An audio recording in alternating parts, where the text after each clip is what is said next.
la puissance de la croix. La puissance de la croix. Je dirais l'importance de la croix. C'est la même chose pour moi. La puissance de la croix, la force de la croix, l'importance de la croix de Jésus-Christ de Nazareth. Amen. Amen. Donc, je commencerai pas à dire plutôt que la pensée, ou je dirais la volonté qui est cachée derrière la croix de Jésus, c'est quoi? L'histoire va commencer par une prophétie biblique. Si nous prenons le psaume 118, nous allons prendre le psaume 118.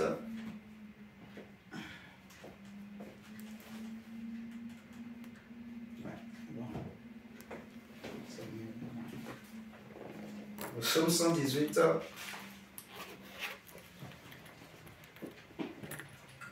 le verset, même on peut lire du verset 17 à 27, mais c'est surtout le verset du 22 au verset 27 qui va nous intéresser. Mais lisons à partir du verset 17, c'est aussi un bon texte. David dit, « Je ne mourrai pas, je vivrai, et je raconterai les œuvres de l'Éternel. » L'Éternel m'a châtié, mais il ne m'a pas livré à la mort. Ouvrez-moi les portes de la justice, j'entrerai, je louerai l'Éternel. Voici la porte de l'Éternel. C'est par elle qu'entrent les justes. Je te loue parce que tu m'as exaucé. Amen. Amen. La pierre qu'ont rejetée ceux qui bâtissaient est devenue la principale de l'angle. Et là, les choses commencent. Pour le message que nous voulons partager ce soir, David dit, la pierre qu'ont rejetée ceux qui bâtissaient est devenue la principale de l'angle. C'est de l'Éternel que cela est venu. C'est un prodige à nos yeux. Verset 24. C'est ici la journée que l'Éternel a faite. Retenez très bien. C'est ici la journée. La journée que l'Éternel a faite.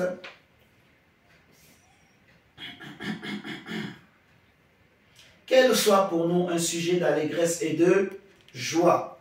Ô Éternel, accorde le salut. Ô Éternel, donne la prospérité. Béni soit celui qui vient au nom de l'Éternel. Retenez encore ça. C'est des textes clés qui vont nous aider à mieux comprendre la puissance de la croix de Jésus. Donc, l'intention qui est derrière la croix de Jésus, l'intention qui est cachée derrière cette image, l'intention de Dieu, elle commence comment? Elle commence par une prophétie qui a été donnée, mais que les hommes n'ont pas bien compris en réalité.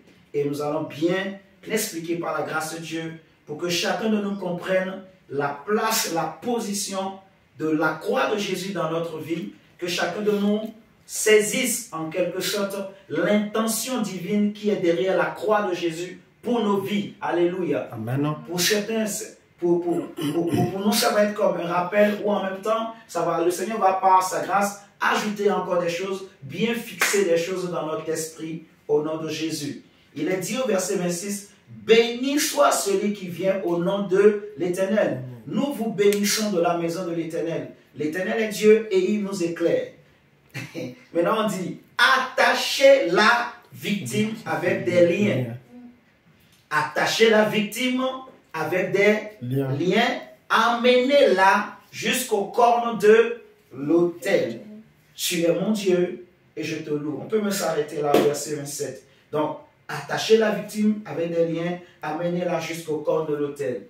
C'est un psaume qui est prophétique. C'est un psaume de David.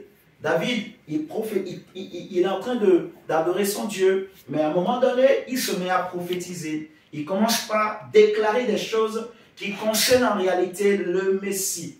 Vous voyez, il va dire que, verset 22, que la pierre qu'ont rejetée ceux qui bâtissaient est devenue la principale de l'angle, et c'est de l'Éternel que cela est venu. c'est un prodige aux yeux des hommes. C'est-à-dire que c'est quelque chose d'extraordinaire. C'est quelque chose d'incompréhensible. Vous allez comprendre pourquoi on dit c'est un prodige. C'est un espoir. C'est quelque chose d'inadmissible pour nous les hommes. Mais c'est comme ça que Dieu a choisi de faire. La pierre qu'on rejetait, ceux qui bâtissaient, est devenue la principale de l'angle. Dieu a imposé cette pierre à toutes les nations, même aux ennemis, ceux qui ne voulaient pas. Dieu leur a imposé sa volonté, cette pierre, au nom de Jésus. Et il va dire au verset 24, « C'est ici la journée que l'Éternel a faite, qu'elle soit pour nous un sujet d'allégresse et de joie. » De quelle journée on est en train de parler? En réalité, vous allez comprendre par la suite que c'est la journée où Christ est mort.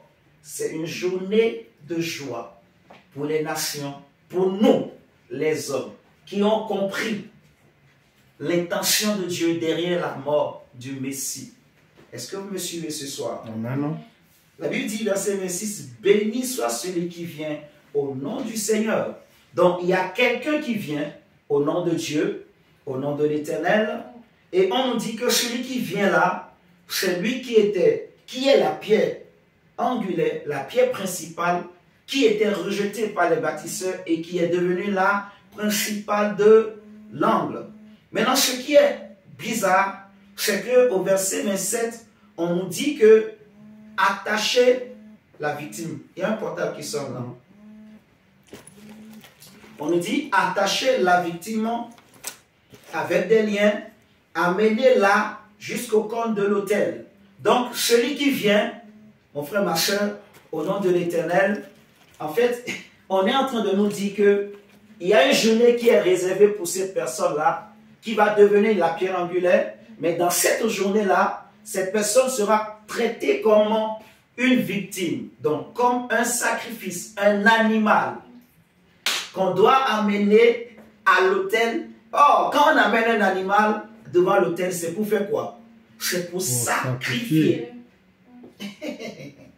En fait, il y a beaucoup de chrétiens qui ne savent pas que même la mort de Jésus était prophétisée. Et ce sera l'occasion pour nous vraiment d'avoir des tests d'appui qui nous démontrent ça en fait, qui montrent aux hommes que c'était déjà prévu. Dieu a prévu tout. Vous me suivez ce soir? On nous dit, amenez-la, en fait, attachez la victime, un animal, pour qu'elle ne bouge pas, et amenez-la jusqu'au corps de l'autel. On est d'accord? Et si nous prenons également Zacharie chapitre 9, prenons Zacharie chapitre 9, Zacharie chapitre 9, le verset 9. Zacharie 9, le verset 9. La Bible dit, « Sois transportée d'allégresse, fille de Sion, pousse des cris de joie, fille de Jérusalem. Voici ton roi vient à toi. Voici ton roi vient à toi. Il est juste et victorieux. Il est humble et monté sur un âne. » Il est humble et monté sur un âne, le petit d'une ânesse. Je répète, sois transporté d'allégresse, fille de Sion, pousse des cris de joie, fille de Jérusalem. Voici ton roi vient à toi. Il est juste et victorieux. Il est humble et monté sur un âne, le petit d'une ânesse. Ici, on nous dit, on parle à la fille de Sion, on nous dit d'être transporté dans l'allégresse, de pousser des cris de joie, parce que son roi vient. Le roi en question, Jésus nous dira dans Matthieu, si nous prenons par exemple Matthieu 23, vous allez voir, le Seigneur dit, n'appelez personne sur la terre, votre maître, votre roi, ainsi de suite. Matthieu 23, le verset 8 à 10 nous dit ceci. Mais vous ne vous faites pas appeler Rabbi, car un seul est votre maître, et vous êtes tous frères. Et n'appelez personne sur la terre votre père, car un seul est votre père, celui qui est dans les cieux. Ne vous faites pas appeler directeur, car un seul est votre directeur, le Christ. Donc, quand on dit à Israël, ton roi vient à toi, on veut parler du Christ. On veut parler du Messie, en fait.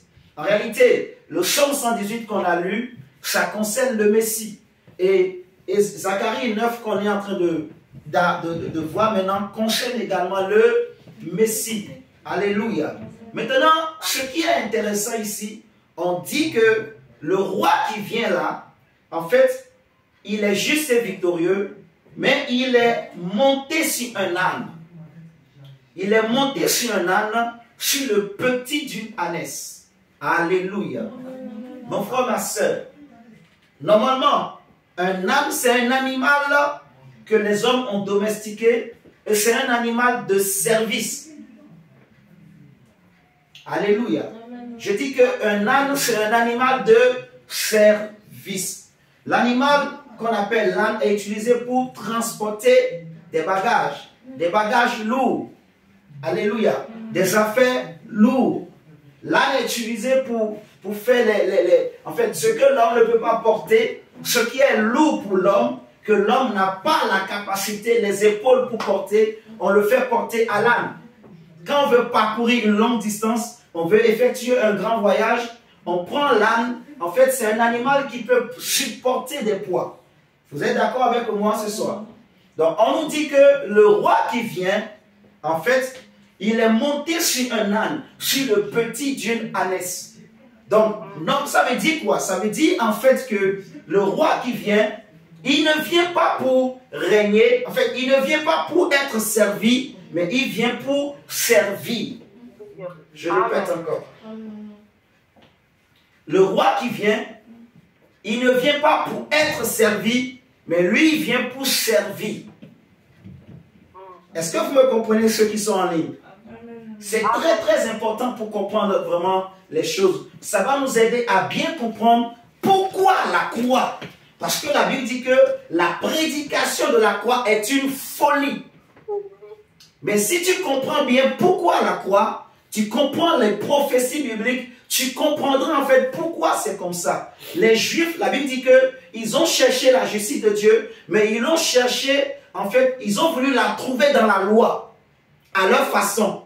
Et c'est pour ça qu'ils sont passés à côté. Et nous allons bien comprendre par la grâce de Dieu. Donc, ici dans Zacharie 9, on nous dit que ton roi vient, mon frère, ma soeur, à toi. Mais, remarque, Dieu te fait remarquer que ce roi qui vient, il est monté sur un âne. Or, l'âne, c'est un animal qu'on utilise pour faire le service. Est-ce que vous me suivez? Donc, l'âne, c'est un animal qui fait les sales besognes. Ce que l'homme ne peut pas porter, ce qui est lourd pour l'homme, on le fait porter à l'âne. Est-ce que vous êtes d'accord? Donc, le roi qui vient là, ça veut dire prophétiquement, il ne vient pas pour être servi, il vient pour servir. C'est pour ça que Jésus lui-même le dira. Jésus lui-même le dira clairement dans Matthieu. Si vous prenez Matthieu 11, avec moi. Matthieu 11. Non, même pas Matthieu 11.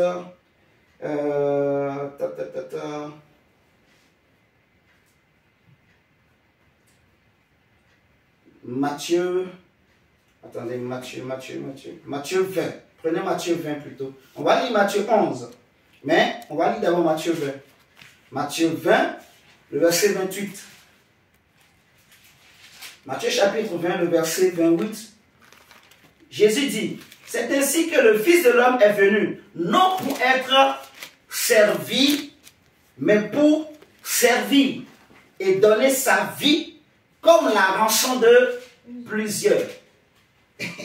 Donc, en fait, c'était prophétique que le roi, il soit sur un âne. Normalement, s'il venait pour régner, s'il venait pour être servi, il n'allait pas monter un âne, il allait monter sur un cheval. Est-ce que vous me suivez? Il allait monter sur un cheval. Par exemple, quand Jésus reviendra pour la guerre d'Armageddon, il ne sera pas sur un âne, mais il sera maintenant sur un cheval, l'Apocalypse dit. Vous voyez? Mais ici, sa venue, c'était pour servir et non pour être servi. Le Messie venait pour servir et non pour être servi. C'est le calcul de Dieu, le mystère de Dieu. Si Dieu ne te donne pas l'esprit pour comprendre, tu ne pourras pas comprendre ces choses. C'est un symbole que le Seigneur a mis en place pour expliquer en fait la mission de ce roi, ce qu'il vient faire et pourquoi il fallait qu'il vienne pour servir et non pour être servi. Pourquoi il venait pour être une victime? Parce qu'on a lu dans le psaume 118 que, en fait, en réalité, cette pierre angulaire-là, c'est une victime. Est-ce que vous me suivez ce soir? C'est une victime qu'on amène au niveau des cornes. En fait, quand on dit victime, c'est pour être sacrifié. Vous voyez? Paul va dire dans Romains 3, verset 23 que tous ont péché et sont privés de la gloire de Dieu. C'est-à-dire que le péché a privé l'homme de la présence de Dieu. Amen. Le péché a privé l'homme de la joie. Le péché a privé l'homme de la paix, la vraie paix. Est-ce que vous me suivez ce soir? Le péché a privé l'homme du bonheur, du vrai bonheur. Le péché a privé l'homme de la tranquillité. Le péché a privé l'homme du salut, de la présence de Dieu. À cause du péché, il y a eu une séparation entre Dieu et les hommes. Amen. La Bible nous dit dans Ésaïe que, en fait, que la main de l'Éternel n'est pas trop courte pour agir. Vous voyez, mais ce sont nos péchés, nos iniquités qui mettent une séparation entre nous et Dieu et empêchent Dieu d'agir, d'intervenir dans nos vies. Alléluia. Amen. Donc le péché a privé l'homme de la vie, de la grâce de Dieu, de la présence de Dieu. Est-ce que vous comprenez ce qu'on est en train de dire ce soir? C'est pour cela qu'il fallait que le Messie que Israël attendait, il devrait venir pour résoudre le problème du péché d'abord. Nous voulons parler de la puissance de la croix, de l'importance de la croix, de l'intention de Dieu derrière la croix. Pourquoi la croix? Ésaïe dit, Ésaïe 53. Ésaïe 53, la Bible nous dit, du verset 1, on va lire à partir du verset 1. Seigneur, merci pour ta parole qui nous fait du bien. Ésaïe 53, il est écrit ceci, verset 1. On va lire jusqu'à même 12. Il est écrit, qui a cru à ce qui nous était annoncé, qui a reconnu le bras de l'Éternel. Il s'est élevé devant lui comme une faible plante, donc comme un rejeton qui sort d'une terre desséchée. On dit, il n'avait ni beauté ni éclat pour attirer nos regards. Et son aspect n'avait rien pour nous plaire. Vous voyez, son aspect n'avait rien pour nous plaire. Méprisé et abandonné des hommes, homme de douleur et habitué à la souffrance, semblable à celui dont on détourne le visage. Nous l'avons dédaigné, nous n'avons fait de lui aucun cas. Cependant, ce sont nos souffrances qu'il a portées. Donc, ça veut dire nos maladies, nos difficultés, nos souffrances, nos douleurs, nos problèmes, nos soucis. Dans le mot souffrance, il y a tout ça, en fait. Vous voyez, nos péchés, nos douleurs, nos cris, nos pleurs. C'est ça qu'il a porté. On dit, c'est de nos douleurs qu'il s'est chargé. Et nous l'avons considéré, et c'est là que ça devient encore très important, qu'il faut bien comprendre, enfant de Dieu, qu'est-ce que Ésaïe a vu, qu'est-ce que Ésaïe avait vu et qu'il a écrit, et que nous lisons aujourd'hui, que peut-être, parce que la traduction, on ne cherche pas à bien comprendre le sens des mots, il faut bien comprendre, mon frère, ma soeur, on dit, et nous l'avons considéré comme puni, nous les hommes, nous l'avons considéré, ce Messie, cet envoyé de Dieu, comme puni. Vous voyez? Et il dit frappé de Dieu. Le mot frappé là, ça veut dire, en fait, ça veut dire naka. En hébreu, c'est naka. Donc, N-A-K-A-H. Le mot frappé là vient du mot hébreu naka, N-A-K-A-H, qui veut dire battre. qui veut dire, en fait, battre jusqu'à la mort, vous voyez, qui veut dire tuer, en fait. Ça veut dire ôter la vie. En fait, si on devrait traduire correctement, on allait dire, en fait, nous l'avons considéré comme, en fait, ôter, Dieu lui a ôté la vie. Pour nous, c'est que c'est Dieu qui l'a châtié. Donc, pour le châtier, Dieu lui a ôté la vie. Dieu l'a tué. Est-ce que vous comprenez? Amen. Dieu l'a frappé, en fait. Donc, ça veut dire frapper mortellement quelqu'un. C'est faire passer quelqu'un par l'épée. Vous voyez? Ça veut dire aussi répandre le sang. Répandre le sang. Donc, quand on dit frapper de Dieu, on veut dire que son sang a coulé. Dieu lui-même a fait couler son sang. Dieu lui-même l'a tué. Dieu lui-même l'a frappé mortellement. Dieu l'a frappé pour qu'il meure. On veut dire en fait que Dieu l'a tué. On l'a battu jusqu'à mort. C'est ce que ce mot veut dire frapper. Ensuite, on dit et humilié, mais il était blessé. Laisse-moi encore te dire, mon frère, le mot blessé là, ça veut dire shalal. Donc, C-H-A-L-A-L.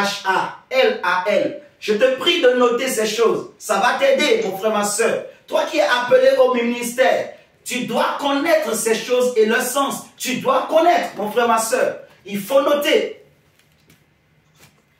J'ai dit blessé, ça veut dire shalal. Donc, C-H-A-L-A-L. Même si tu n'as pas un ministère, mais tu es enfant de Dieu, tu dois comprendre ces choses pour pouvoir enseigner aussi les autres. Pour pouvoir expliquer aussi aux autres. Et aussi même pour ta propre foi. C'est important de connaître, mon frère, ma soeur. Il est écrit, le mot blessé, ça veut dire shalal. C-H-A-L-A-L. Ça vient du mot hébreu shalal, C-H-A-L-A-L. Et ça veut dire transpercer, en fait. Blessé là, ça vient du mot hébreu shalal, C-H-A-L-A-L, qui veut dire blessé, qui veut dire aussi transpercer, transpercer à mort. Vous voyez? Transpercer à mort. Donc, Ésaïe a vu comment on l'a tué, l'agneau de Dieu. Ésaïe a vu comment on l'a transpercé. Vous voyez? Jusqu'à ce qu'il meure. Il est mort plutôt. Donc, il dit, nous l'avons considéré comme frappé de Dieu et humilié, mais il était blessé pour nos péchés. Donc, il a été transpercé comme un animal qu'on transperce pour qu'il meure, mais il a été transpercé pour nos péchés. Donc, il est venu comme un agneau, il est venu comme, c'est un roi, mais qui est venu sur un âne. C'est-à-dire, il est venu pour servir. Vous voyez, c'est pour ça que Paul va dire que lui qui est l'égal de Dieu, c'est-à-dire qui est roi, il n'a pas regardé son égalité avec Dieu, mais il s'est humilié. Il s'est dépouillé de sa gloire. Donc, au lieu de venir sur un cheval pour être servi, il est venu pour servir. Amen. Amen. Donc, je crois qu'il y a quelqu'un qui a écrit un message. Est-ce qu'ils entendent? Vous nous entendez? Oui. Oui. Ok, d'accord, ça marche. Donc, il est venu non pour servir, en fait, non pour être servi, mais pour servir. Vous voyez? Donc, pourquoi la croix? Parce que s'il était venu pour servir, pour être servi, le vrai problème de l'homme allait toujours rester. Parce que comme j'ai dit tout à l'heure, le péché prive l'homme de beaucoup de choses. Vous voyez? Donc, son premier rôle, sa première mission, c'était d'abord de régler le problème du péché.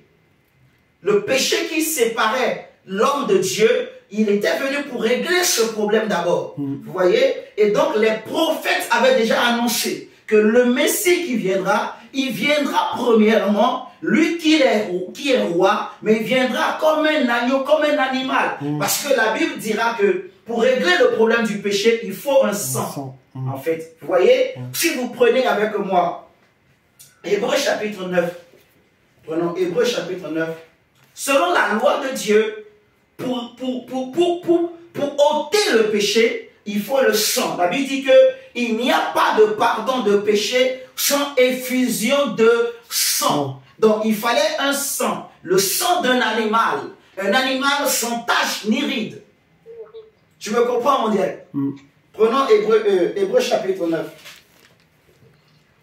Hébreux chapitre 9, on va lire le verset.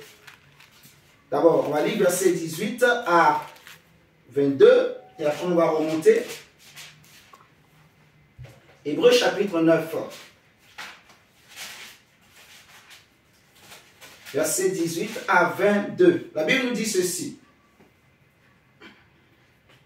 Voilà pourquoi c'est avec du sang que même la première alliance fut inaugurée. Moïse, après avoir prononcé devant tout le peuple tous les commandements de la loi, prit le sang des veaux et des boucs avec de l'eau, de la laine écarlate et de l'hysope, et il fit l'aspersion sur le livre lui-même et sur tout le peuple, en disant, ceci est le sang de l'alliance que Dieu a ordonné pour vous.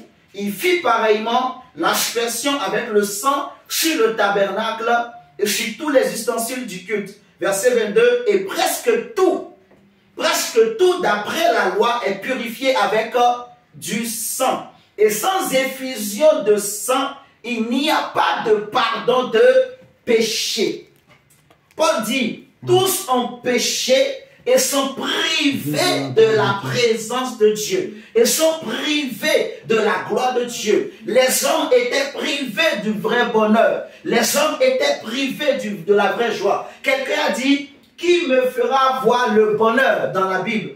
Quelqu'un l'a dit dans les psaumes. Qui me fera voir le bonheur? Qui me fera vivre le bonheur? Qui me fera vivre le bonheur? Les hommes étaient privés de la vraie paix. Les hommes étaient privés de la vraie tranquillité. Les hommes étaient privés de la joie. Vous voyez? Amen. Donc on dit que sans effusion de sang, il n'y a pas de pardon de péché. C'est pour ça que la loi que Dieu a donnée à Moïse, selon la loi, tout celui qui avait péché, il devrait amener à Dieu un animal. Il devrait apporter un animal, mon frère. Pour obtenir le pardon de ses péchés, il fallait apporter un animal. Pour être purifié, il fallait apporter un animal. Donc Moïse, il a répandu, aspergé le sang de l'agneau sur tout le peuple, sur tous les ustensiles du temple.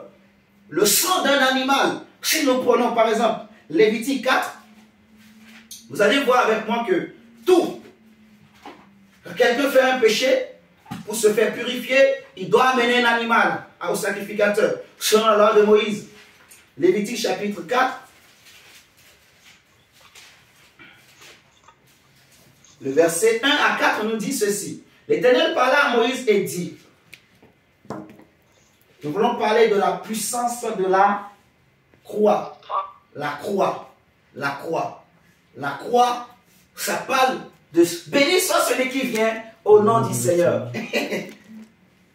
Mais la première fois qu'il est venu et que les hommes ont dit béni soit celui qui vient au nom du Seigneur, les hommes ont cru, les enfants d'Israël ont pensé qu'il vient en tant que roi. Mais il ne venait pas en tant que... Il reviendra en tant que roi. Mais la première fois qu'il était venu, il n'était pas venu pour régner. Vous voyez? Il n'était pas venu pour être servi. Il était venu pour servir. C'est pour ça qu'il fallait monter sur un âne. Symbole du service. La Bible dit, l'Éternel parla à Moïse et dit, parle aux enfants d'Israël et dit, lorsque quelqu'un péchera involontairement contre l'un des commandements de l'Éternel, en faisant des choses qui ne doivent point se faire, si c'est le sacrificateur ayant reçu l'onction qui a péché et a rendu par là le peuple coupable, il offrira à l'Éternel quoi? Pour le péché qu'il a commis, un jeune taureau sans défaut. Mon frère, ma soeur, un taureau sans défaut en sacrifice d'expiation. C'est très important, cette précision. L'animal devrait être sans défaut corporel. Il ne devrait pas être chétif. L'animal devrait être propre, en bonne santé. Est-ce que nous sommes d'accord? On dit, verset 4, il amènera le taureau à l'entrée de la tente d'assignation devant l'Éternel et il posera sa main sur la tête du taureau qu'il égorgera devant l'Éternel. Si nous sautons, nous prenons le verset 13. La Bible nous dit, si c'est toute l'assemblée d'Israël qui a péché volontairement et sans s'en apercevoir, en faisant contre l'un des commandements de l'Éternel des choses qui ne doivent point se faire et en se rendant ainsi coupable, et que le péché qu'on a commis vienne à être découvert, l'assemblée offrira un jeune taureau en sacrifice d'expiation et on l'amènera devant la tente d'assignation. Les anciens d'Israël poseront leurs mains sur la tête du taureau devant l'Éternel et on égorgera le taureau devant l'Éternel. Vous voyez, si on saute encore, on prend le verset 22. En fait, vous allez voir, quiconque a péché, il doit amener un animal sans défaut devant Dieu, pour que le péché soit ôté, pour que le péché soit pardonné. Vous me suivez ce soir? Si on prend par exemple le verset 22, on dit si c'est un chef qui a péché en faisant involontairement contre l'un des commandements de l'Éternel, son Dieu, des choses qui ne doivent point se faire, et en se rendant ainsi coupable, et qu'il vienne à découvrir le péché qu'il a commis, il offrira en sacrifice un bouc mâle sans défaut. Vous voyez, sans défaut toujours. Il posera sa main sur la tête du bouc qu'il égorgera dans le lieu où l'on égorge les holocaustes devant l'Éternel. C'est un sacrifice d'expiation. Ainsi de suite. Si vous prenez le verset 28 et 29, le verset 32, 33, vous allez voir qu'il y a beaucoup de sacrifices qu'il faut faire pour l'expiation. Même si nous prenons le chapitre 16, toujours de Lévitique, on nous parle clairement du sacrifice annuel que le souverain sacrificateur seul doit faire pour tout le peuple, pour ôter le péché du peuple. Vous voyez, si vous prenez avec moi, en fait, on va peut-être pas lire, mais vous allez le lire chez vous, Lévitique 16, tout le chapitre de Lévitique 16, vous allez voir le sacrifice, en fait, pour le pardon de tout le peuple. C'est un sacrifice annuel qu'on faisait pour le pardon de tout le peuple. Et c'est le souverain sacrificateur qui le faisait. Et c'est en ce moment-là qu'il rentrait dans le lieu très saint et il amenait le sang, vous voyez, de cet animal sur le propitiatoire, qui est en fait sur l'arche de l'alliance. Il amenait le sang là pour obtenir le pardon, la miséricorde de Dieu pour le peuple et pour lui-même ses propres péchés. Vous voyez? Donc, on prenait deux boucs. Il y avait un qu'on égorgeait, il y avait un autre sur lequel le sacrificateur il va confesser tous les péchés du peuple et on va aller le jeter dans le désert, dans les montagnes, pour que l'animal meure. Et on appelle cet animal-là le bouc émissaire. Vous voyez, Azazel, le bouc émissaire. Donc, c'est comme si on va lui faire porter tous les péchés du peuple. Donc, le deuxième bouc, lui, va être sacrifié dans la présence de Dieu et on va amener son sang. Ça va être une longue lecture, mais je vous invite vraiment à le lire pour bien comprendre, en fait, l'exigence de la loi de Dieu. Parce que même les Juifs n'arrivaient pas à satisfaire à la loi de Dieu. Vous me comprenez? Vous et moi, nous étions des païens. Nous n'étions pas de la race d'Abraham. Vous voyez? Nous n'étions pas héritiers des promesses de Dieu. On était même des ignorants. On ne connaissait pas le vrai Dieu. Vous voyez? Donc notre situation était pire que les Juifs. Eux, au moins, ils connaissaient le vrai Dieu. Ils avaient la loi de Dieu. Mais le problème, c'est que malgré qu'ils avaient la loi, mais ils désobéissaient à la loi de Dieu. Ils trahissaient la loi de Dieu. Ils avaient du mal à satisfaire les exigences de la loi de Dieu. Vous me suivez ce soir? Quand ils faisaient ce sacrifice-là, ils prenaient les deux boucs. Si vous lisez dans Lévitique 16. Donc, quand ils attachent un fil cramoisi, donc, quand on va jeter l'animal, le bouc émissaire dans le désert, on le jette. En fait, il monte sur une montagne qui est haute et on jette l'animal en bas. Et là, en fait, il s'écrase. Vous voyez? Et donc, quand il s'écrase, donc il y a comme toute une file en fait. Il y a un monsieur, lui, il va être chargé pour amener l'animal là-bas. Donc, il y a des gens qui le suivent. À un moment donné, on le laisse, lui seul, il avance, il le jette. Quand il le jette, les autres qui l'ont suivi, quand ils ont vu, il a jeté. chacun d'eux tient comme un fil blanc. Donc il le lève, quand lui il lève, celui qui est de l'autre côté, lui aussi va lever, jusqu'à ce que l'information va arriver au niveau du souverain sacrificateur. Et non, il saura que Azazel a été jeté. Et d'après l'histoire, c'est que quand on jetait l'animal, le fil cramoisi qu'on avait attaché à l'autre, il changeait de couleur, qui signifiait en fait que le péché du peuple avait été ôté. C'est pour ça, Ésaïe dira que même si vos péchés sont noirs comme le cramoisi, venez, nous allons plaider ensemble et il deviendra blanc. Est-ce que vous comprenez le truc? Donc, au début, c'était comme ça. Quand Dieu avait donné nouvellement la loi à Moïse. Mais les années après, le fil ne changeait plus de couleur. C'est-à-dire que le péché du peuple était avait tellement atteint un niveau où, même s'il sacrifiait Azazel, Dieu n'était pas satisfait. Je ne sais pas si vous êtes en train de comprendre le truc. Amen. En fait, c'est que ça ne suffisait plus à satisfaire l'exigence de Dieu parce que le peuple avait trop péché. Même le souverain sacrificateur aussi avait péché. Tout le monde péchait. Donc, même les sacrifices qu'on amenait à Dieu, en fait, Dieu dit, il va lui dire dans Malachie, en fait, il ne veut plus voir le sacrifice. Est-ce que vous comprenez? Parce qu'il y avait la souillure, il y avait le péché partout. En fait. Donc, il fallait trouver une solution. Sinon, Dieu allait frapper tout le monde. Je disais dimanche que à chaque fois que le péché atteint son paroxysme, Dieu intervenait toujours sur la terre. Si vous regardez au temps de Noé, quand le péché a atteint son paroxysme, Dieu est descendu, il va dire à Noé que, voilà, le péché a atteint son paroxysme, j'ai décidé de détruire la terre. Il a détruit. Au temps de Sodome et Gomorrhe, Dieu est descendu, il a dit à Abraham, j'ai entendu les cris sont montés jusqu'à moi et je suis venu pour voir. Donc, dans l'histoire du monde, chaque fois que le péché atteint un niveau élevé, Dieu frappait. Vous me comprenez? C'est pour ça que dimanche, je disais que notre époque, Dieu ne va pas tarder. Le chrétien doit se préparer parce que l'enlèvement de l'église peut avoir lieu à tout moment. Tous les signes sont là pour que le chrétien se prépare. Vous me suivez ce soir? Parce que Dieu ne veut pas que son église soit frappée avec le monde. Donc avant que Dieu ne commence par frapper la terre, il va d'abord enlever les pousses de son fils. Il va enlever sa vraie église. Vous me suivez? Et si l'église est enlevée, c'est fini l'histoire des païens.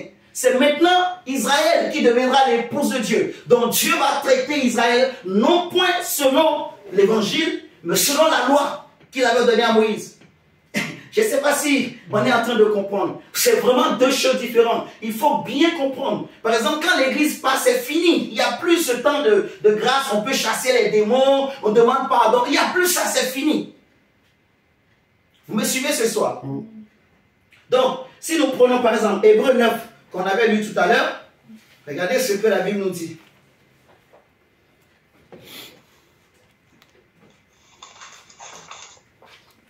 Hébreux 9. La Bible dit si je prends par exemple le verset 6, la Bible dit ceci. Hébreux chapitre 9, le verset 6. On dit, or, ces choses étant ainsi disposées, les sacrificateurs qui font le service entrent en tout temps dans la première partie du tabernacle. Et dans la seconde, le souverain sacrificateur seul entre une fois par an. Si vous lisez Lévitique 16, comme je disais, vous allez voir. Même, je crois, Exode 30, verset 10 aussi, Moïse en parle. Donc, le souverain sacrificateur, il entre une fois par an dans le lieu très saint. Vous voyez? Une fois par an, et il amène le signe, en fait, le sang plutôt, le sang de l'animal qui a été sacrifié pour le péché de tout le peuple. Vous voyez? Donc, on dit, dans la seconde, le souverain sacrificateur seul entrait une fois par an, non sans y porter du sang qu'il offre pour lui-même et pour les péchés du peuple. Vous voyez? Si nous sautons, nous prenons le verset 11 à 14, on nous dit, mais Christ est venu comme souverain sacrificateur des biens à venir. Il a traversé le tabernacle plus grand et plus parfait qui n'est pas construit de main d'homme, c'est-à-dire qui n'est pas de cette création. Et il est entré une fois pour toutes dans le lieu très saint, non avec le sang des boucs et des veaux, mais avec son propre sang. Donc, il est venu, c'est celui qu'on appelle le roi, j'aime beaucoup ça, celui qu'on appelle la pierre angulaire, non pour être servi, mais pour servir. Il est venu, il a joué deux rôles. Il était lui-même l'animal qu'il fallait sacrifier parce que Dieu avait besoin d'un animal pour maintenant ôter les péchés des hommes. Parce que jusque-là, je disais qu'au début, quand il faisait le sacrifice d'expiation là, en fait, le vêtement, le fil qu'ils attachaient là, qui était cramoisi, il changeait de couleur quand on jetait le bouc Azazel. Vous comprenez ce que je dis? Mais avec le temps, ça ne changeait plus de couleur. C'est-à-dire que le péché n'était pas ôté. Ce qu'il faisait ne faisait que couvrir. Vous comprenez ce que je dis? Ça ne faisait que couvrir. C'est pour ça qu'on dit que, mais avec son propre sang, ayant obtenu une rédemption éternelle. Car si le sang des taureaux et des boucs et la cendre d'une vache répandue sur ceux qui sont souillés sanctifie et procure la pureté de la chair, combien plus le sang de Christ qui par un esprit éternel s'est offert lui-même sans tâche à Dieu, purifiera-t-il votre conscience des œuvres mortes afin que vous serviez le Dieu vivant. Vous voyez? Donc Jésus est venu à la fois pour être l'animal que Dieu voulait, l'animal qui pouvait satisfaire les exigences de Dieu, mais il était aussi à la fois le souverain sacrificateur. Parce que les souverains sacrificateurs qui étaient sur la terre, eux-mêmes, ils étaient dans le péché. Donc, ils étaient obligés chaque année de présenter à Dieu des sacrifices. Mais malgré qu'ils présentaient ces sacrifices, et le péché du souverain sacrificateur, et le péché du peuple n'était pas ôté. Est-ce que vous comprenez l'importance de la croix de Jésus? Donc Jésus était venu sur un âne pour servir de agneau, pour être l'animal qui viendra ôter tes péchés, qui viendra faire que, comme Paul dit, les hommes sont privés. Donc Jésus est venu pour être l'animal qui viendra ôter le péché qui faisait que l'homme était privé de la gloire de Dieu. Et il était en même temps aussi le souverain sacrificateur qui viendra présenter cet animal à Dieu. C'est pour ça qu'il va dire, Seigneur, tu n'as voulu ni sacrifice ni holocauste, alors je viens, ô Dieu, pour faire ta volonté. Dans le rouleau du livre, il est question de moi. C'est pour ça qu'on a lu le verset 11, on dit, il est venu comme souverain sacrificateur. Donc, il est venu pour être l'animal.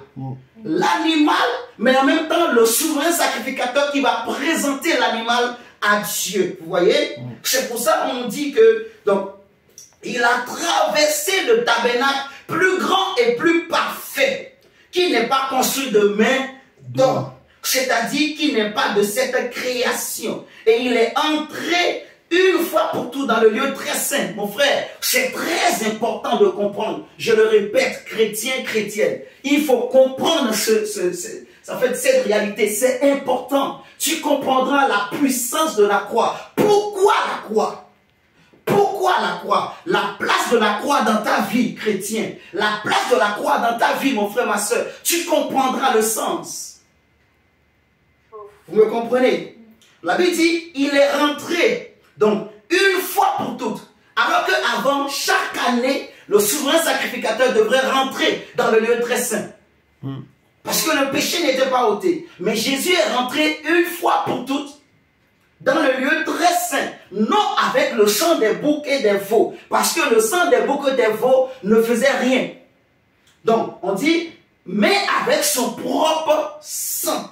Donc, pourquoi Isaïe va dire qu'il a été transpercé? Pour que son sang coule comme un animal. Comme l'animal, parce que le bouc, quand on le sacrifiait, le souverain sacrificateur devrait prendre son sang et l'amener dans le lieu très saint et le verser sur le propitiatoire.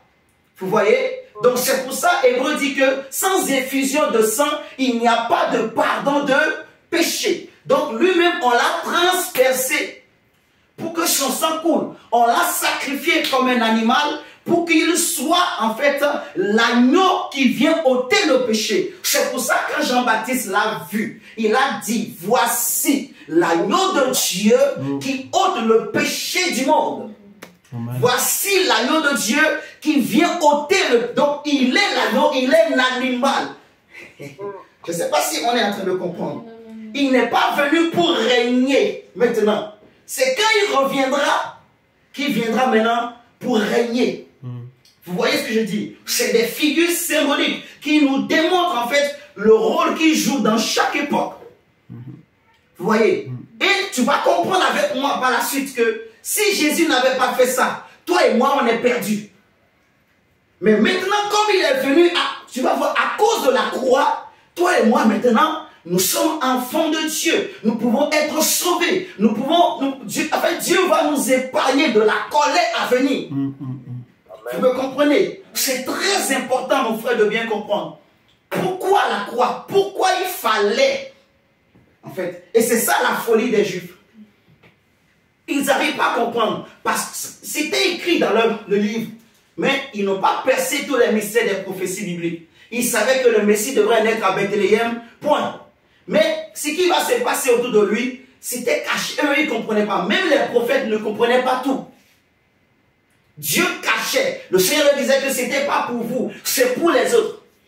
Tu vois? Donc, il y a des choses qui s'étaient éparpillées. Tu vois? Il y a une partie, c'était dans les psaumes, une partie c'est Zacharie, une partie Ésaïe, une partie. Donc, Dieu a éparpillé les choses comme ça pour que personne ne puisse bien cerner. Mais Jésus savait ce qui était écrit de lui. Tu me suis ce soir, mon frère. On nous dit, car si le sang des taureaux et des boucs et la cendre d'une vache répandue sur ceux qui sont souillés, sanctifiés, procure la pureté de la chair, combien plus grand le sang de Christ qui, par un esprit éternel, s'est offert lui-même, sans tache. Parce que la Bible, en fait, la loi de Dieu exige que l'animal soit sans tache. Donc Jésus s'est offert lui-même, sans tache à Dieu.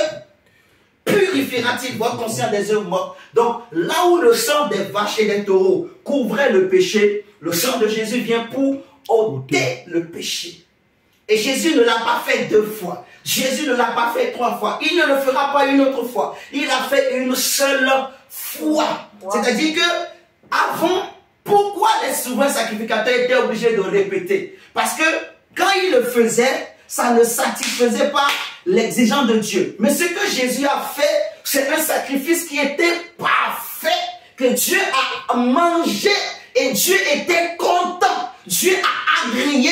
Donc il n'y a pas un autre sacrifice pour ôter le péché qu'on va présenter à Dieu. Je ne sais pas si vous me... Amen. Vous comprenez? Amen. Prenez avec moi Matthieu 11. Matthieu chapitre 11. Matthieu 11.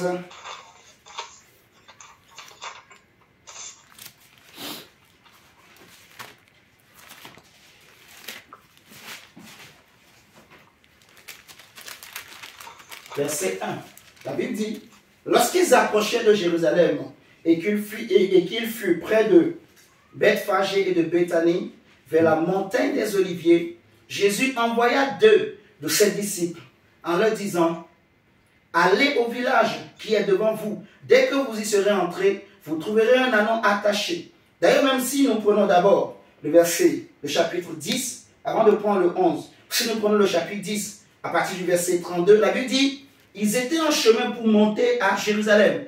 À partir du verset 32, le chapitre 10. Et Jésus allait devant eux. Les disciples étaient troublés et le suivaient avec crainte. Et Jésus prit de nouveau les 12 auprès de lui et commença à leur dire ce qui devait lui arriver. Là, il était déjà monté sur la montagne de la transfiguration. Il a pris Pierre, Jacques et Jean. Et pendant qu'il priait, il va être transformé devant eux. Et Moïse et Élie va lui apparaître. Et la Bible dit qu'ils vont discuter de ce qu'il ira faire à Jérusalem, de comment il va mourir. Donc maintenant, il va commencer par parler à ses disciples. Il les prévient que nous sommes en train de monter à Jérusalem. Mais quand nous montons là, voici ce qui va m'arriver. Est-ce que vous me suivez ce soir? il va leur dire, la Bible dit, Jésus prit de nouveau les 12 auprès de lui et commença à leur dire ce qui devait lui arriver. Voici, nous montons à Jérusalem et le Fils de l'homme sera livré aux principaux sacrificateurs et aux scribes. Ils le condamneront à mort et ils le livreront aux païens qui se moqueront de lui, cracheront sur lui, le battront de verge et le feront mourir. Et 3 jours après, il ressuscitera. Vous voyez? Il ressuscitera. La Bible nous dit, donc si nous prenons le chapitre 11 maintenant, on dit, Jésus va leur dire, allez au village qui est devant vous. Dès que vous y serez entrés, là je suis au verset 2, vous trouverez un ânon attaché sur lequel aucun homme ne s'est encore assis. Détachez-le et amenez-le. Si quelqu'un vous dit, pourquoi faites-vous cela? Répondez, le Seigneur en a besoin. Alléluia. Le Seigneur en a besoin. Et à l'instant, il le laissera venir ici. Les disciples étant allés trouver l'ânon attaché dehors près d'une porte, au contour du chemin, et ils le détachèrent. Quelques-uns de ceux qui étaient là leur dirent, que faites-vous? Pourquoi détachez-vous cet ânon? Il répondit comme Jésus l'avait dit, et on les laissa aller. Ils amenèrent à Jésus l'ânon, sur lequel ils jetaient leurs vêtements, et Jésus s'assit dessus. Beaucoup de gens étendirent leurs vêtements sur le chemin et d'autres des branches qu'ils coupaient dans les champs. Ceux qui précédaient et ceux qui suivaient Jésus criaient, Hosanna, béni soit celui qui vient au nom du Seigneur, comme on a lu dans le psaume 118. Vous vous rappelez, béni soit celui qui vient au nom du Seigneur. Béni soit le règne qui vient, le règne de David, notre Père, Hosanna dans les lieux très hauts. Jésus entra à Jérusalem, dans le temple. Quand il eut tout considéré, comme il était déjà tard, il s'en alla à Béthanie avec les 12. Donc Jésus est venu à Jérusalem. C'était la dernière ligne droite de sa vie sur la terre. Il savait qu'en montant à Jérusalem, je serai arrêté et je vais être crucifié. Et il fallait qu'il meure. Parce que Moïse est venu. Dieu a utilisé Moïse puissamment. Et au travers de Moïse, Dieu a donné même une loi au peuple d'Israël. Mais cette loi n'a pas suffi pour empêcher Israël d'être délivré du péché. Mon frère, et je te prie de bien comprendre. Moïse est venu, ça n'a pas marché. Même Élie, il a fait descendre le feu du ciel. Il a tué les 450 prophètes de Baal et les 400 prophètes d'Astarté pour ramener le cœur du peuple auprès de Dieu. Mais ça n'a pas suffi. Le peuple retournait toujours dans le péché. Or, Élie et Moïse sont 2 grands prophètes que Dieu a utilisés puissamment en Israël. Ils sont reconnus comme étant les représentants du prophétique, en fait, Moïse et Élie. C'est pour cela que sur la montagne de la transfiguration, ils étaient apparus à Jésus pour, en fait, montrer que, en fait, ils sont d'accord. Vous voyez, la solution qu'il faut pour les hommes, en fait, c'est la mort du Messie. Parce que même Moïse et Élie ne sont pas sans péché. Ils ne sont pas sans défaut. Mais le seul qui est sans défaut, le seul qui est parfait, la Bible dit, voici l'agneau de Dieu qui ôte le péché du monde. Et l'apôtre Pierre dira que ce n'est ni par l'argent ni par l'or que vous avez été rachetés des vaines manières de vivre que vous avez hérité de vos pères. Mais ce n'est pas le sang de l'agneau de Dieu, un agneau sans tache ni ride, prédestiné avant la fondation du monde. Amen. Un agneau sans défaut. Sans défaut. J'aime beaucoup ça. Sans défaut. Vous voyez, il n'a pas de défaut. C'est le seul qui pouvait vraiment satisfaire. Si le sacrifice de Jésus n'était pas parfait, mon frère, il fallait encore qu'on sacrifie quelqu'un d'autre. C'est pour ça les gens qui veulent nous dire que non, voilà, après Jésus, il y a eu encore Dieu a envoyé un autre prophète, tout ça. Comprenez ce que je veux dire? Ils sont dans l'erreur, ils n'ont rien compris. Après le sacrifice de Jésus, il n'y a pas un autre. Est-ce que vous me comprenez? Amen. Il est parfait, il est parfait. Il est sans tache, sans défaut. Amen. Jésus, il savait que je vais à Jérusalem, je vais aller mourir. Vous voyez? Je vais aller mourir, on va me sacrifier comme un animal. Et je mourrai pour le pardon du péché du peuple. Mais il s'est laissé faire. Il a accepté qu'on l'amène jusqu'à l'abattoir, qu'on l'amène à la croix, les Juifs vont l'attraper.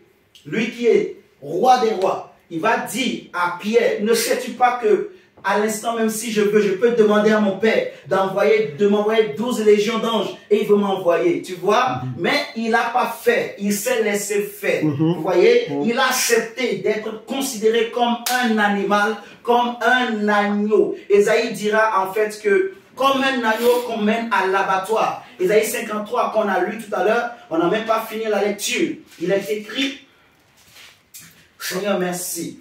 On dit, brisé pour nos iniquités. Le châtiment qui nous donne la paix est tombé sur lui. Et c'est pas ces meurtrissures que nous sommes guéris. Je suis au verset 6. On dit, nous étions tous errants comme des brebis. Chacun de nous, on était comme des brebis. Mais des brebis qui ne pouvaient pas satisfaire l'exigence de Dieu. On dit, chacun suivait sa propre voie. Et l'Éternel a fait retomber sur lui l'iniquité de nous tous. Il a été maltraité et opprimé. Et il n'a point ouvert la bouche, semblable à un agneau qu'on mène à la boucherie. Donc dis-moi, il fallait un animal. Quel est ton animal à toi que toi tu pouvais présenter à Dieu qui allait ôter ton péché ou le péché de ta famille? Dis-moi, Koum, quel est l'animal que tu allais présenter, mon frère Ridel? Dis-moi, mon frère Amel, mon frère Carlé, dites-moi, quel est ton... Toi, tu as un taureau, dis-moi, quel est le prix de ton taureau? Et je te dirai si ton taureau pouvait ôter ton péché. Vous voyez ce que je suis en train de dire? Que chacun de nous comprenne vraiment, en fait. On dit, chacun de nous, on était errants. Chacun suivait sa propre voie. Chacun, on était là comme des fous, mais comme des brebis, qu'on pouvait sacrifier n'importe comment. Mais même si on sacrifiait tout le monde entier, cela ne suffira jamais pour satisfaire l'exigence de Dieu. Alléluia. Amen. Donc Dieu a regardé les hommes. Dieu a regardé ma famille. Dieu a regardé ta famille. Et il a dit que désormais, en fait, j'appellerai celle qui n'était pas ma bien-aimée, ma bien-aimée. J'appellerai celui qui n'était pas mon peuple, mon peuple. Alléluia. Amen. Donc, il pensait à toi. Donc, dans le calcul de Dieu, il savait que son fils allait venir, mais Dieu n'a pas oublié les païens. Est-ce que vous me suivez? C'est pour ça cette femme samaritaine, au puits de Jacob, elle a trouvé grâce. Bien qu'elle était samaritaine, c'est-à-dire une étrangère, mais elle a rencontré Jésus et elle a reçu Jésus dans son cœur. Sa vie a été changée, vous voyez. Elle a dit que je sais qu'il y a un Messie qui doit arriver. Donc il n'est pas venu seulement pour les Juifs. Amen. Seigneur,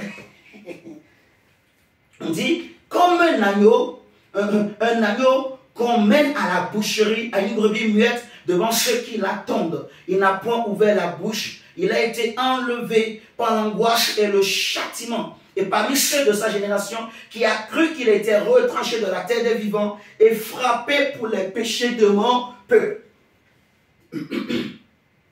Donc il a été frappé, on l'a traité comme un brigand. On l'a traité à ta place. On dit le châtiment qui me donne la paix était tombé sur lui. Le châtiment qui nous donne la paix était tombé sur lui. Et par ses meurtrissures, par son sang qui a coulé, vous voyez, nous sommes guéris du péché. Nous sommes guéris du péché, mon frère. C'est pour ça que Jésus dit, venez à moi. C'est pour ça que je disais, on allait lire Matthieu 11. Il dit, venez à moi, vous tous qui êtes fatigués et chargés, et je vous donnerai du repos. Les hommes sont privés de repos à cause du péché. Mais il y a quelqu'un que Dieu a prévu et il a préparé, il a prédestiné, il a envoyé, il a mandaté, il a oint pour venir ôter le péché des hommes, enlever l'insomnie, enlever les soucis. Il y a quelqu'un qui a été préparé depuis le ciel. Il est le souverain sacrificateur éternel qui ne passera jamais. Cette sacrificature ne passera pas à quelqu'un d'autre. Il est sacrificateur éternellement selon l'ordre de Melchisédek. Il est venu mourir à la croix pour tes péchés. Et même aujourd'hui encore, si tu pèches, pourquoi nous parlons de la puissance de la croix? Parce que le sang de Jésus est toujours disposé pour nous laver, nous purifier, ôter nos péchés, nous justifier à tout moment. Amen, amen. Ah, mon frère, je crois que tu n'as pas encore bien compris. Je crois que tu n'as pas encore bien saisi. Parce que toi et moi, David dit, on était perdus, errants. Chacun suivait sa propre voie. Il y avait ceux, les ancêtres c'était des féticheurs. Donc comme tu nais, tu vas faire les fétiches que tu ne veuilles ou pas. Dans leur famille, c'est l'impudicité. Quand tu nais, comment tu vas faire l'impudicité que tu ne veuilles pas? Il y en a, ils sont, comment on appelle? Ceux qui ont plusieurs femmes là. Non, mais pas adultère. Et polygame. Polygame. Donc, il y en a, ils naissent. C'est ce qu'il a trouvé. Lui aussi, il fait. Chacun suivait sa propre voie. Personne ne connaissait la vraie voie. Mais Jésus vient. Il dit, moi Jésus, je suis le chemin, la vérité et la vie. Nul ne peut aller au Père sans passer par moi. Alléluia. Il a dit, vous connaîtrez la vérité et la vérité vous affranchira. Personne ne monte ma vie, mais j'ai le pouvoir de la donner et de la reprendre. Mais je suis venu pour donner ma vie. Je suis venu pour offrir ma vie, pour le sacrifice des hommes, pour le salut des hommes. Il a dit, j'ai encore d'autres brebis qui ne sont pas de cette bergerie, qui n'appartiennent pas à Israël. Il faut que j'aille les chercher. Donc pendant qu'il mourait à la croix, my God. Mon Dieu, mon Dieu, mon Dieu, mon Dieu, mon Dieu. Jésus à la croix. Le brigand à côté de Jésus. Jésus à la croix. Le brigand à côté de Jésus. C'est l'image de toi et moi. Est-ce que tu veux comprendre la folie? Dieu a tout préparé. Jésus à la croix. Jésus en train de mourir. Les brigands, les païens, les voleurs, le pécheur, l'impudique, je ne sais pas quoi encore. Il était là. Il a dit, pendant que l'autre est en train de dire, mais si tu es Dieu, fais ceci. Lui dit, Seigneur, nous, on mérite ce qui nous arrive. On mérite. Toi et moi, on méritait. Vous me comprenez? On mérite la mort. On mérite la souffrance. Mais la Bible dit, le brigand va dire, Seigneur, souviens-toi de moi quand tu reviendras dans ta gloire. Jésus va dire, aujourd'hui même, quand je vais descendre au séjour des morts, quand je vais descendre au séjour des morts, tu vas être libéré. Et je vais t'amener dans le paradis de mon Père, dans le royaume de mon Papa. Jésus est mort et il a libéré ce brigand. Et c'est l'image de toi et moi. Paul dit que voici la justice de Dieu. La Bible dit, Moïse va dire que quiconque va mettre en pratique la loi, il sera justifié. Mais voici ce que dit la foi. Il dit que si tu crois, la parole est près de toi, elle est dans ta bouche, elle est dans ton cœur. Si tu crois dans ton cœur que Jésus est Seigneur, si tu confesses de ta bouche que Dieu l'a ressuscité, tu seras sauvé. Tu seras sauvé, mon frère. La prédication de la croix est une folie pour ceux qui périssent, ceux qui n'ont encore rien compris. Mais elle est la puissance de Dieu pour nous qui avons cru. Ce n'est ni pas ma force que je suis devenu juste, mais il y a quelqu'un qui est mort à ma place. La Bible va dire dans Colossiens 2 qu'il a l'acte dans les ordonnances condamnait ta famille et condamnait ma famille. Il les a effacés par son sang à la croix. Il a dépouillé les autorités, les esprits de famille. Là, mon frère. Les totems, la malédiction qui faisait oh Jésus. En fait, Jésus est venu pour servir à ta cause. Il est venu pour servir à ta délivrance. En fait, il est venu pour... En fait, si on cherchait, on dit, on veut vendre André, qui veut l'acheter? Jésus se présente, moi. On veut vendre tel, qui veut l'acheter? Jésus se présente, moi. Et il nous a achetés. Il nous a achetés de toutes les nations. Il nous a ramassés. On n'était pas dignes. On était impurs. On était repugnants. On était méchants. Mais Jésus nous a ramassés. Il n'a pas regardé la boue dans laquelle j'étais, où tu étais. L'homme de Galilée, il est descendu dans ce problème. Il est descendu là. Et il est venu. On était en train de condamner une femme parce qu'on l'avait surprise en flagrant délit d'adultère. Les gens ont dit à Jésus, la loi de Moïse nous a dit qu'il faut lapider de telles femmes. Mais toi, qu'est-ce que tu dis? Jésus va leur répondre, celui d'entre vous qui n'a jamais péché, La puissance de la croix. La puissance de la croix. La puissance de la croix, mon frère. Il fallait que Jésus meure. Il fallait qu'il meure. Il fallait qu'il soit l'agneau. Parce que s'il ne meurt pas, ta vie va être privée. Ton avenir va être privé. Mais maintenant que Jésus est mort, tu as accès à beaucoup de choses. Alléluia. Au travers de son sang. C'est pour ça la Bible nous dit dans Éphésiens. Oh my God. Seigneur. On va prendre Éphésiens. Seigneur, merci. Merci Jésus. Merci pour ta mort, mon Dieu. Merci. Seigneur, merci. Seigneur, merci.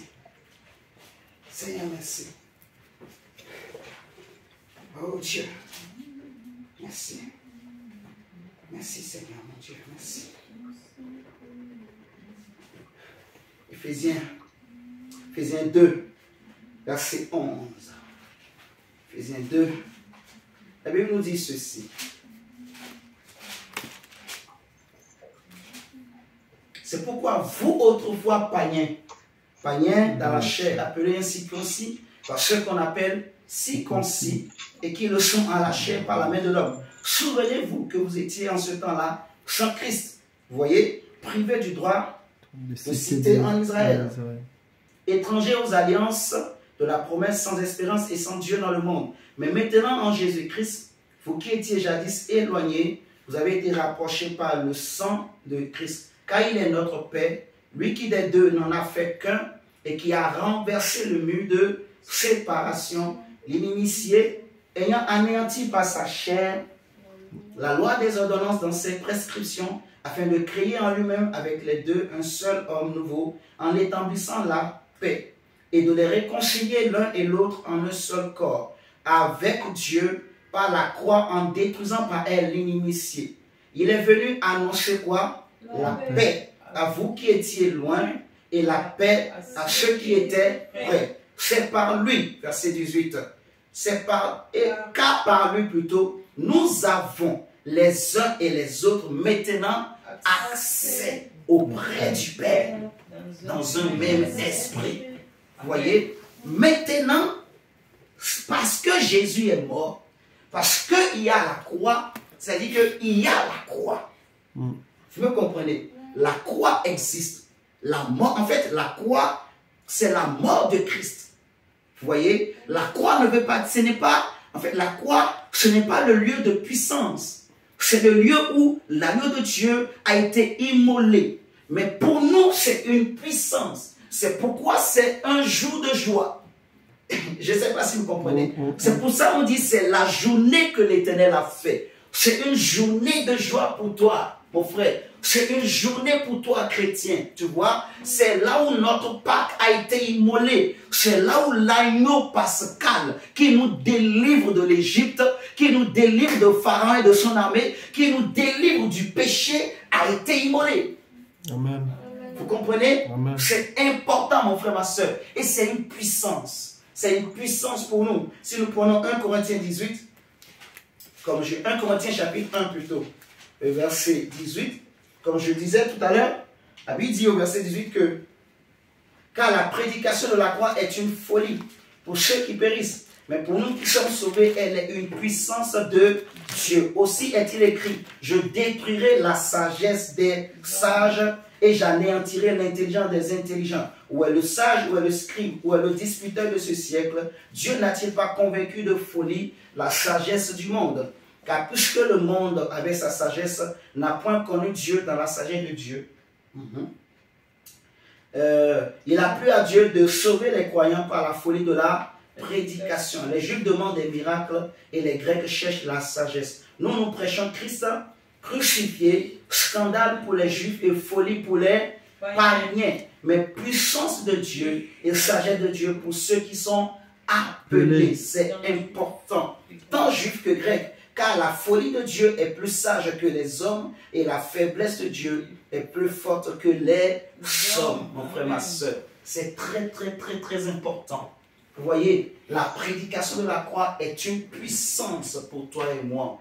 Jésus à la croix, c'est une puissance pour toi et moi. Là où on peut te condamner, là où les esprits de famille pouvaient te condamner, là où la famille pouvait te réclamer, dis, répète au monde des ténèbres, répète au diable qu'il est écrit dans Colossiens 2, verset 14, qu'il a effacé. Il a effacé. Mais où est-ce qu'il a effacé? À la croix. Répète au diable qu'il est écrit. Ton roi vient sur un ânon. Il est venu non pour être servi, mais pour servir de délivrance pour ma vie. Et il a été immolé à la croix. Et il a effacé les actes dont les ordonnances nous condamnaient. Il les a détruits en les clouant à la croix. Amen. Il a détruit, mon frère. La croix, c'est une puissance. La croix, c'est une puissance pour le chrétien. On ne peut pas parler du salut sans la croix. Non.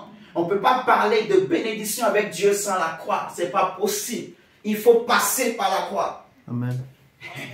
Il faut passer par la croix. Tout commence à la croix avec Jésus. Avec Dieu, tout commence. Il faut passer. Si tu veux voir Dieu, il faut passer par la croix. C'est la puissance de Dieu. Vous voyez? C'est la puissance que Dieu nous a donnée. La puissance que Dieu nous a donnée parce que pendant longtemps, on était privés. On était privés. Les démons jouaient avec nous. Le diable se moquait de nous. Les esprits de famille, la sorcellerie se moquaient de nous. Le péché jouait avec nous. Mais aujourd'hui, avec la croix de Jésus, Amen. Mon frère, ma soeur, nous avons le pouvoir. Nous pouvons parler. Vous voyez, là où le péché, la Bible dit que là où le péché a abondé, la grâce a surabondé. Amen. À la croix de Golgotha, en fait, Dieu a mis le comble à son amour. Il dira dans Jean 3,16 que Dieu a tant aimé André, Dieu a tant aimé ta vie, Dieu a tant aimé ta famille, il t'a tant aimé tel que tu es, qu'il a donné son Fils unique, l'unique, afin que quiconque, on n'a pas fait d'exception.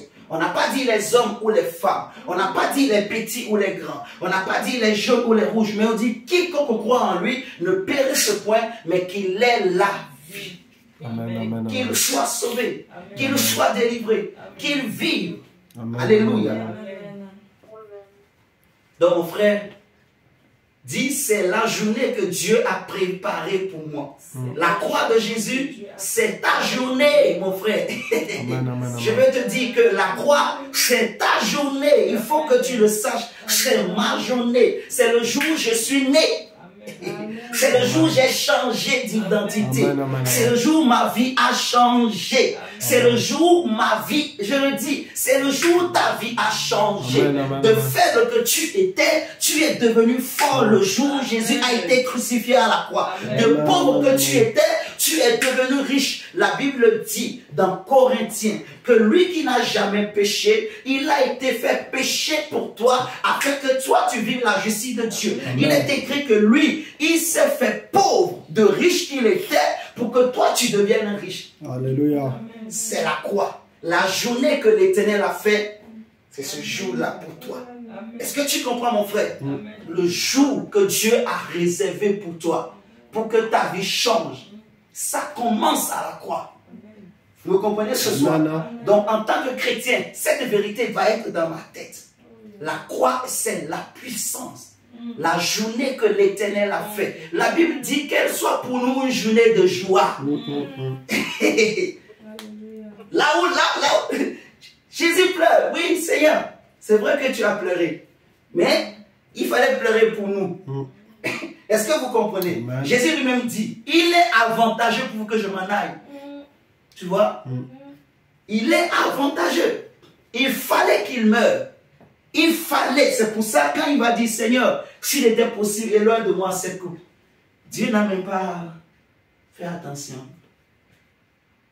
Il a compris que pour le Père, il n'y a pas d'autre solution. Il fallait qu'il meure. Il fallait qu'il accepte d'être l'agneau. En fait, c'était ça. Parce que moi, je n'ai pas un animal à présenter à Dieu pour mes péchés. Je ne sais pas si vous comprenez. Chacun de nous doit présenter un animal. Dis-moi quel est ton animal, Koum. Dites-moi, mon frère Armel, mon frère Rudel, c'est quoi ton animal, Carly? Dis-moi, sincèrement, tu as beaucoup d'argent? Va me chercher un animal sans défaut.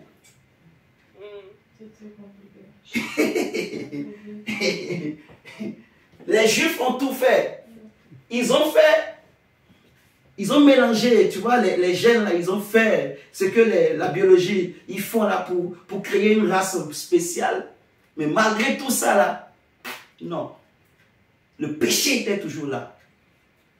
Donc aujourd'hui, mon agneau, c'est Christ. Amen. Mon souverain sacrificateur, c'est Christ. Et la Bible dit, parce que le rôle du souverain sacrificateur, c'est d'intercéder. C'est pour ça qu'il intercède pour nous jour et nuit auprès du Père. Amen. Mon frère, dis merci à Dieu pour la journée qu'il a fait pour toi. On va s'arrêter là pour ce soir. Dis Seigneur, c'est la journée que l'Éternel a fait pour moi. Amen. Journée de joie. Je te remercie pour cette journée-là. Dis Seigneur, merci pour ta croix. Merci pour la puissance de la croix. Merci pour la libération, la joie que tu m'as donnée. Dis Seigneur, j'étais privé de la gloire de Dieu. Mais à cause de la croix de Jésus, par la foi aujourd'hui, je suis héritier de la gloire de Dieu. Je reçois la gloire de Dieu dans ma vie.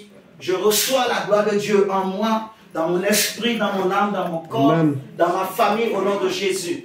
Élève la voix et dis merci à Dieu. Dieu, Père Tout-Puissant, Papa, je te dis encore merci. Merci, Seigneur Jésus, Papa. Merci, éternel de Dieu, pour ta parole, Seigneur Dieu. Merci, Adonai, Papa, pour la puissance de la croix, éternel de Dieu. Seigneur, merci pour la croix. Merci pour la croix. Seigneur, merci pour cette journée. Papa. Cette journée unique, Merci oh pour Dieu, cette oh journée Dieu. de la croix, Seigneur, nous le reconnaissons.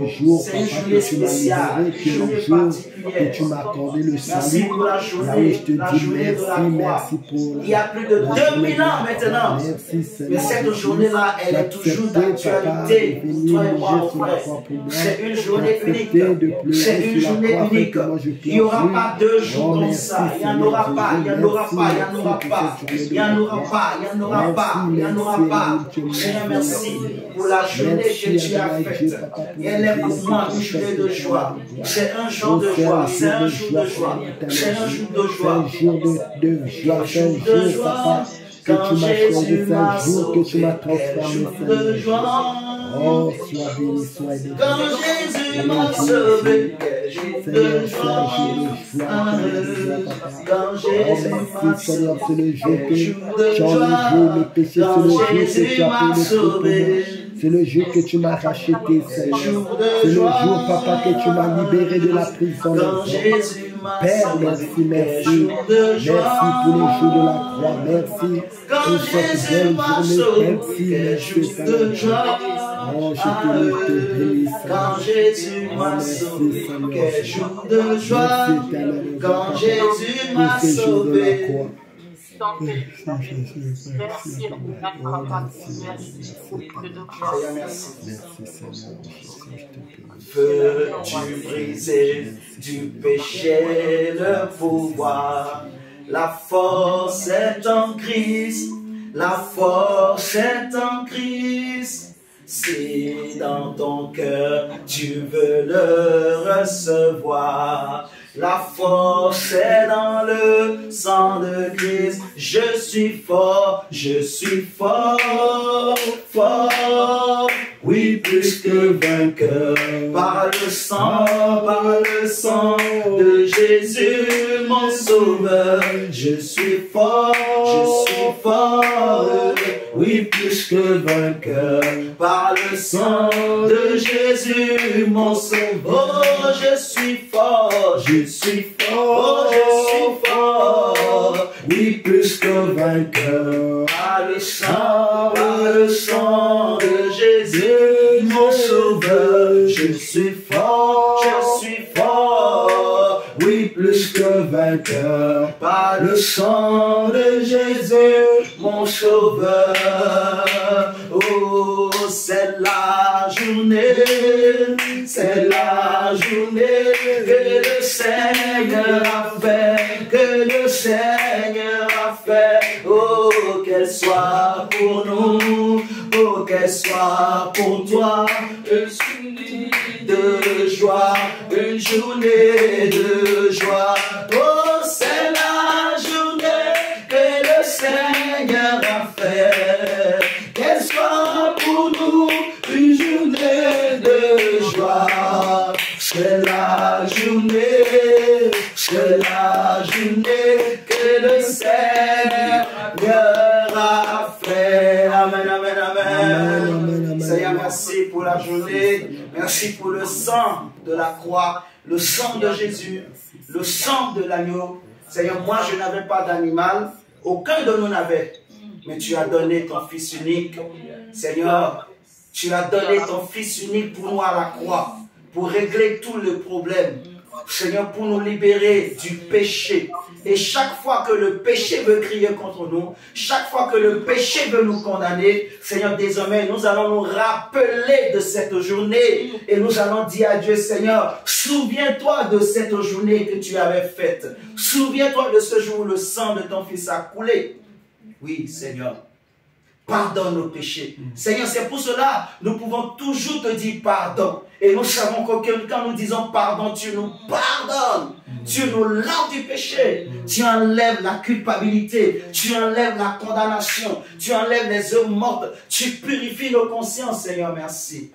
Merci, Seigneur. Nous remettons cette soirée en tes mains. Seigneur, protège-nous, garde-nous. Que, Seigneur, ta grâce soit avec nous. Sanctifie tout repas que nous allons manger. Sanctifie cette nuit, cette soirée. Au nom de Jésus-Christ, nous t'avons ainsi prié. Et nous t'acclamons, Jésus, pour te dire merci, merci, merci, Seigneur. Merci, Seigneur, merci, Seigneur. Que ton nom, Seigneur Jésus, soit béni. Hosanna à toi, Seigneur. Béni soit ton nom, Jésus. Merci, Seigneur. Amen. Amen. Amen.